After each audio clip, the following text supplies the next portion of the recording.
Switzerland के खूबसूरत बर्फीले शहर दावोस में आज वर्ल्ड इकोनॉमिक फोरम की 56वीं वार्षिक बैठक का आगाज हो चुका है और इस महामंच पर उत्तर प्रदेश की धमक भी सुनाई दे रही है।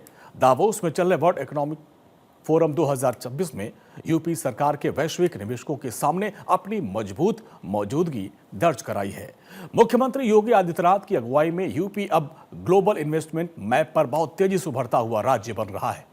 दावोस में वर्ल्ड इकोनॉमिक फोरम के मंच पर यूपी सरकार के डेलीगेशन ने दुनिया को बड़ी कंपनियों के साथ निवेश के अवसरों पर संवाद किया और इस दौरान कृषि, ऊर्जा, डेटा सेंटर, एफडीआई और ग्लोबल कैपेबिलिटी सेंटर्स पर खासा फोकस रहा है, जिसमें अंतर्राष्ट्रीय कृषि एवं कम्युनिटी कंपनी लुई ड्रेफस और नेक्स्टडेक में सिफी टेक्नोलॉजीज जैसी कंपनियों ने यूपी में निवेश करने में अपनी रुचि दिखाई है।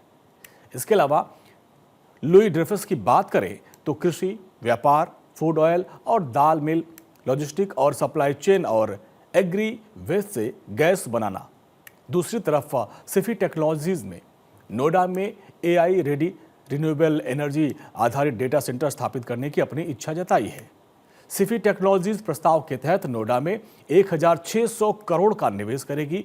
AI ready data centre renewable energy आधारित रहेगी, जिससे कम जल खपत टेक्नोलॉजी पर पूरा फोकस रहेगा और इस निवेश में एआई सिटी, ग्रीन टेक्नोलॉजी और डिजिटल इकोसिस्टम को बढ़ावा मिलेगा। ऊर्जा, कृषि, एफडीआई और जीसीसी पर फोकस इन्वेस्ट यूपी के नेतृत्व में राज्य की मजबूत ब्रांडिंग हुई है। वैश्विक निवेशकों के साथ यूपी के प्रतिनिधिमंडल की अहम बैठकों का दौर जारी है। इन्वेस्ट यूपी के नेतृत्व में राज्य की नीतियां, ईज ऑफ डूइंग बिजनेस और समयबद्ध प्रोजेक्ट डिलीवरी को वैश्विक निवेशकों के सामने प्रभावी ढंग से रखा जा रहा है। ऊर्जा क्षेत्र में ड्रेफस सतत विकास की दिशा में कदम बढ़ रहा है।